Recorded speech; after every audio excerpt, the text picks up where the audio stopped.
Hello, everyone, and welcome to the first episode of Come Together, a new joint initiative by the European People's Party and its political foundation, the Wilfred Martin Centre for European Studies. With this new series, we aim at regularly bringing together a researcher or an expert from the Martin Centre with a political advisor or a politician from the EPP to discuss a topic of common interest for our entire political family. And today we will speak about a very topical subject, the future of Europe. And for this, we have the pleasure to have with us two of the main experts our political family can offer on the matter. Paulo Rangel, who is Vice President of the EPP and Vice Chair of the EPP Group in the European Parliament, and Federico Reho, who is Strategic Coordinator and Senior Research Officer at the Martin Center. So welcome to both of you, and thank you very much for taking the time to be with us today. Yes, very good morning. So I would like to begin with a question for both of our guests about the conference on the future of Europe, which just opened its works a couple of weeks ago. Unlike similar previous experiences, this conference has adopted a mixed democratic model, combining elements of representative and direct democracy. Do you think that this exercise could provide some useful input in order to better involve our citizens in the EU decision-making without, of course, compromising our model of representative democracy? And more broadly, what do you think is the future of the EU democratic model? Maybe Vice President, if you would like to start? Yes, let me say that I won't use, or I think it's not appropriate or adequate to say direct democracy in this case. So what we have is a participation mechanism, so a consultation mechanism. One of the big risks of our democracies today is really the risk of direct democracy. As you know, if you read all the big philosophers, especially in ancient Greece, but then they were followed by much more philosophers of politics all across the centuries, is that direct democracy is the direct way to dictatorship. And so what we really see today is that we need to engage citizens. Citizens are a bit far from European Union, and I'd say in every country, far from politics. It's not only a problem of European Union. Naturally, in European Union, it has a special weight and a different weight because Brussels, Strasbourg, Luxembourg are more distant from the citizens than other capitals, the capitals of the countries. This is true. So we need to reconnect citizens with the European Union. We need to to have a closer relationship. But in my view, this exercise, where we have citizens that are chosen with some criteria of also representation, even if it is not elected representation, but of the diversity of the society. And then national parliamentarians, members of governments, members of European Parliament, Commission, and so on. This is an exercise for consultation.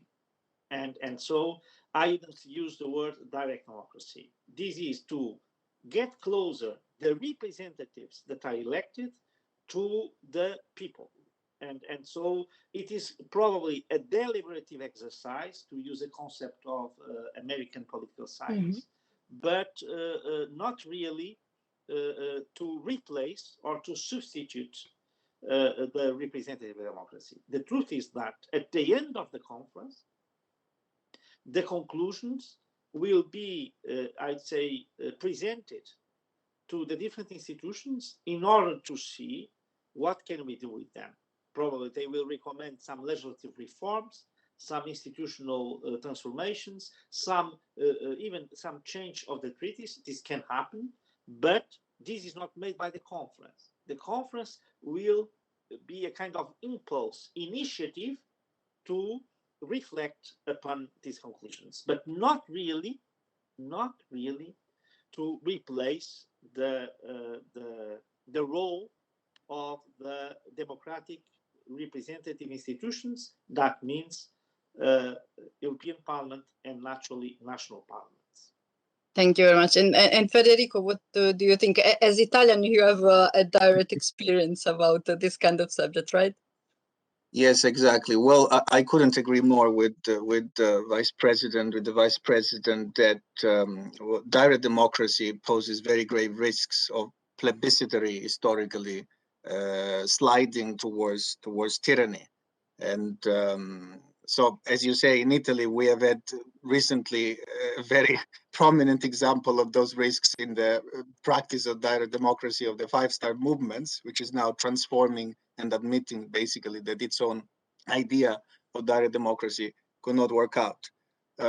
I do think, however, that it is interesting, this openness to participatory deliberative form of democracy for the first time, I think, in European integration is interesting, and it is a sign that the European institutions are also opening up to new trends, to the new transformations in the structures of democratic representation, which we see worldwide. It is a fact, I think, that traditional forms of democratic representations are maybe, if not in a crisis, certainly in a process of transformation.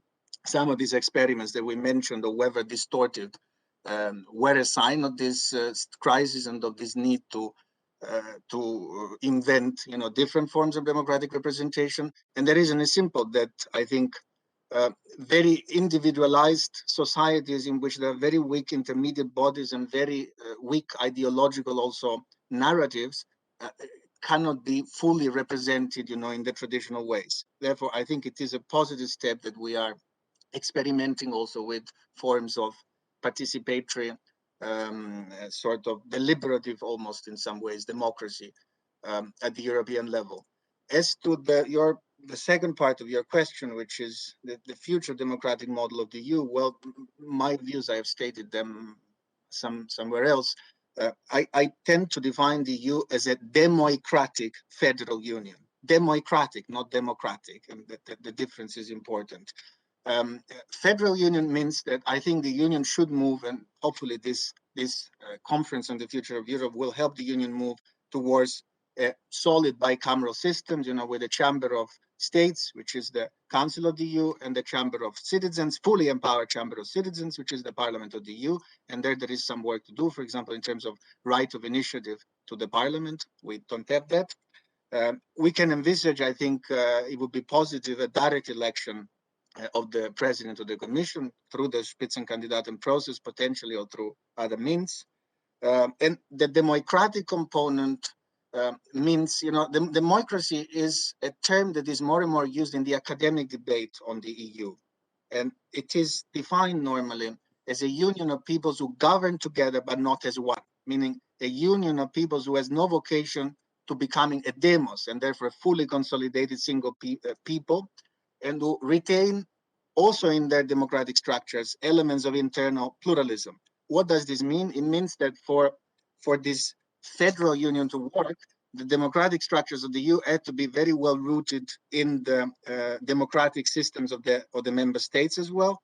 That we should, in my opinion, valorize also national, parliamentary democracies in their ability to hold European institutions to account. This could mean, for example, strengthening, the yellow card procedure that involves European national parliaments, or even potentially strengthening COSAC, which is the committee, the conference of the parliamentary committees at the national level dealing with EU affairs, and also being open to elements of deliberative and participatory democracy more and more, citizens' initiatives and so on.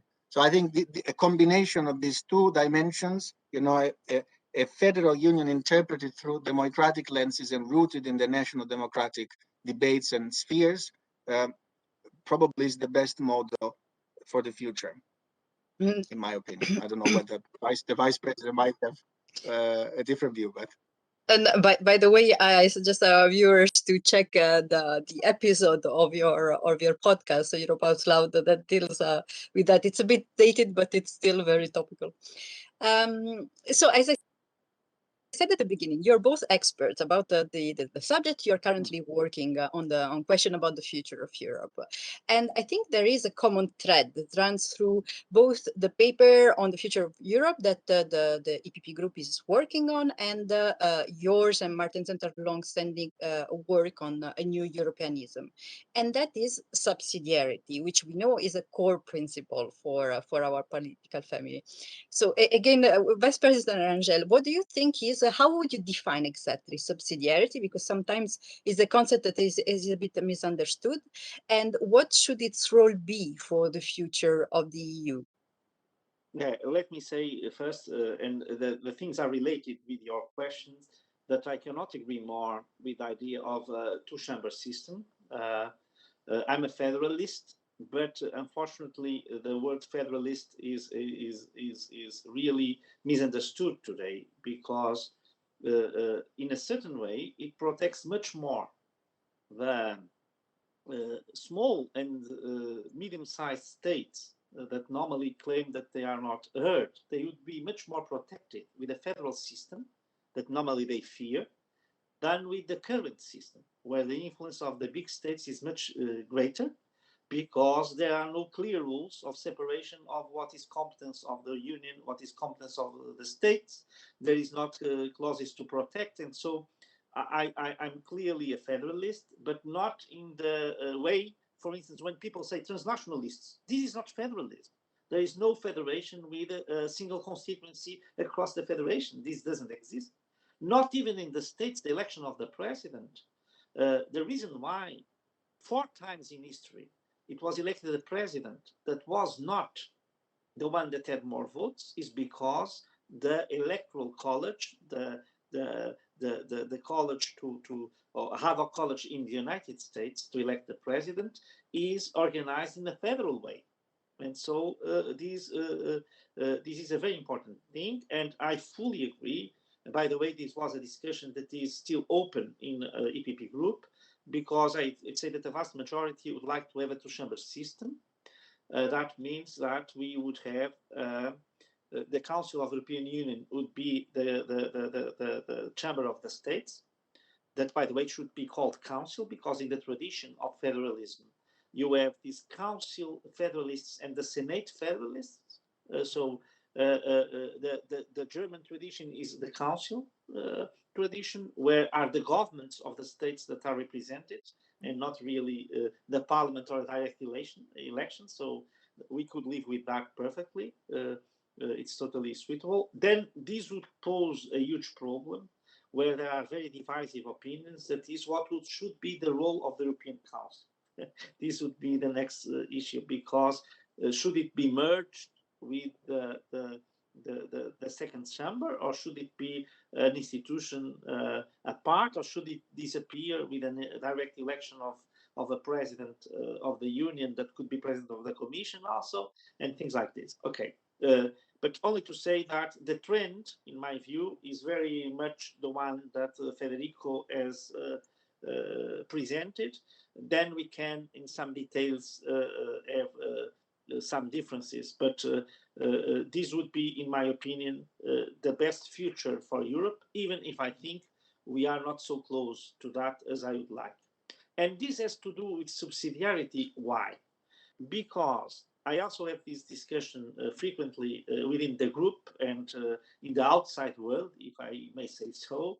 That is, subsidiarity is always understood by almost everybody as devolving powers and competencies to the local level or to the national level. And so that means that all the decisions that can be taken in a more closer level, a level that is near the citizens, that would be the best. But subsidiarity is not that. Subsidiarity is to give to the right level the competencies that this level can exercise in a better way. It's what we could call, in a kind of Anglo-Latin expression, the territorial optimum. That means if Europe is more effective in one field of policy, this competence should be a competence of the European Union. And this is subsidiarity. So subsidiarity can mean that you are going to give more competences to the Union and less competence to the member states or to the local authorities, and the other way around. So subsidiarity is a neutral principle, is a principle of efficiency, and in a certain way, I agree, of devolution, but of devolution to the right constituency, to the right level of government. And that could mean the European level instead of national or local or regional level. So only to say, we believe in subsidiarity in EPP group and EPP party. This becomes from the philosophy, I'd say, even of the Christian and Demo-Christian tradition, because this comes from the times, I'd say, even of St. Thomas and others. So we can affiliate the principle in a long tradition of reflection of Christian philosophers. And by the way, in a certain way, what is surprising, even the Catholic Church is organized in this way, even if people think that it's very centralistic in the Pope. In reality, that is not the case. But subsidiarity means exactly that. That could mean, in a redistribution of powers in the future, more competence to the Union, more competence to the regional level. Some competence that are in the Union could be transferred to the national states, but at the same time, some competencies that are now in the national states could be moved to the European Union level. And so that's what we have to be very aware of. Subsidiarity means the territorial optimum, and not necessarily to devolve all the powers and competencies to the parochies or small villages. And Federico, do you have something to add? And I know it's also something that is at the center of all your reflection on the new Europeanism.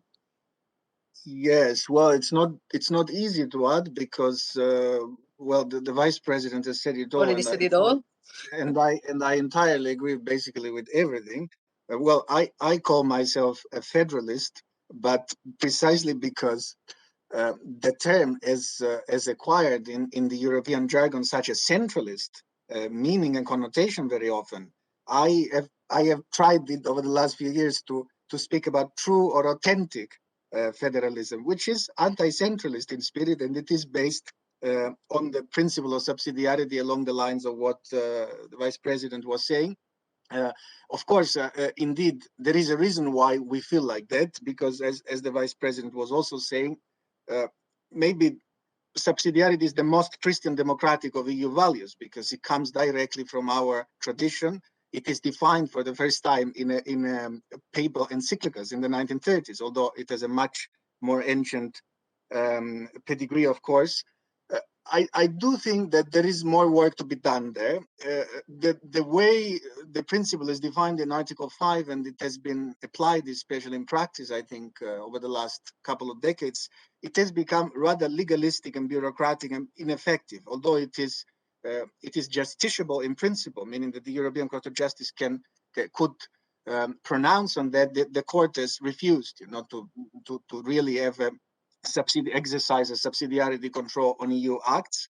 And as a consequence, I think the spirit of the principle has been a little bit lost.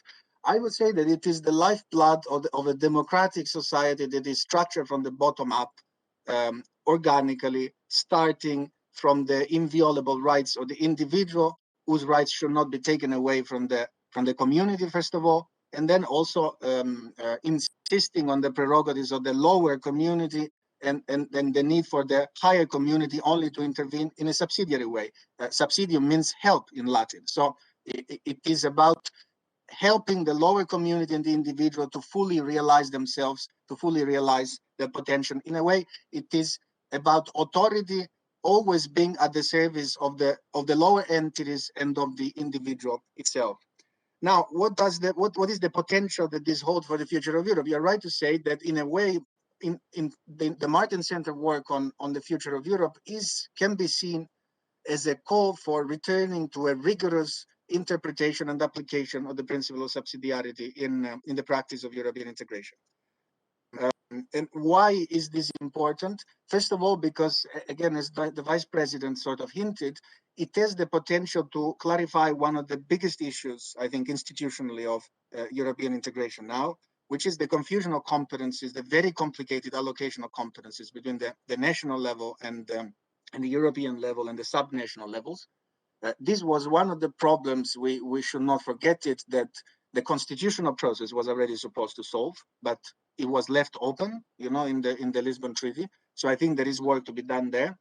And also because if you think about that, I mean, if we stop and think for a moment, all the big crises of the last 12, 13 years, in a way, can be interpreted as failures to correctly apply the principle of subsidiarity. So a union which was unable to act on areas where it should have been empowered based on the principle of subsidiarity, take foreign policy, take defense, take the control of border, take banking union, banking supervision, which was important in the run-up to the Euro crisis. And on the other hand, a union that is perceived as too intrusive, too threatening at the national level. So I think that a serious reflection on the principle of subsidiarity holds the potential to solving most of the crises that we have experienced over the last 12, 13 years. Think about migration, the powerlessness of the union on migration. And also to rethink the union bottom up in a way that places citizens more at the core of it. And I go back to what I was saying at the beginning, the idea of a democracy, that is a democratic structure that accepts the internal pluralism of the union and that opens up national democracies to each other, not only integrate at the European level. Thank you very much. Okay, we're a bit running out of time, so I would like just to ask you one last question, but really very, very in a short sentence. When speaking about the future of Europe, what do you think sets the EPP apart from other political forces? Vice President, again, let's start with you. But really, in one sentence. Yes. I have to say that in the process, I'd say in the practical process, more than theoretically, is the realism of EPP. So EPP, even if we have a huge ambition and a very, I'd say, good and strong aspirations on the future of Europe, we are very aware that it's better to give some steps than to have a huge project that has no conditions to be approved and implemented in the future. And so my main, I'd say, difference with my colleagues that were preparing the conference was always that they dream too much, and that is the short way to have no results at the end. And that would be, for me, a bad solution. And so we prefer to have our feet on the ground and our heart on heaven. And Federico, realism too, or you have another word? Well, yes, I think in practice it is that, but since the practical aspects has been elucidated by the Vice President, maybe let me do the little bit the more theoretical, I would say almost philosophical side. And one thought only: the Christian democracy has historically seen itself as the center, die Mitte. Still in the German context, you still see that. Now, this is often meant to mean moderate liberalism today, but it is not the deeper meaning in which Christian democracy saw itself as the center historically. Christian democracy saw itself as a higher synthesis between the extreme positions of the other two camps, the right and the left. Take the economic constitution. Christian democracy is not in favor of an unbridled individualism in the way liberalism is. but at the same time, it is not in favor of collectivism in the way that socialism is. So it represents a third way based, as we know, on ordoliberalism and the social market economy. And on Europe, I think today we see exactly the same polarization of extremes. On the one hand, on our right, you have visions of Europe that are essentially nationalistic, nationalist, populist. And on the other hand, you have visions of Europe, liberal, socialist, which tend to be, they are European, but they are very centralistic in spirit. And we got back to what we were saying before.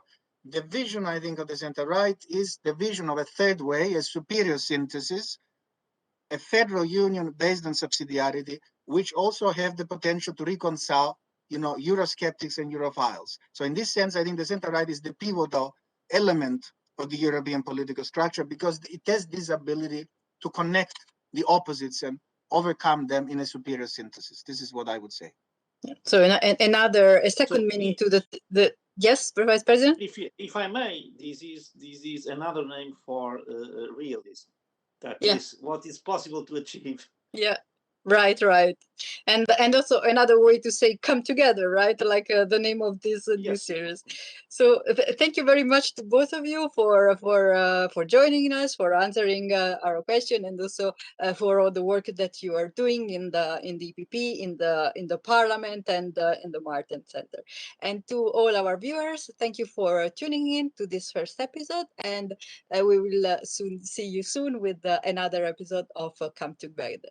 Goodbye. Thanks, everybody. Bye. Bye.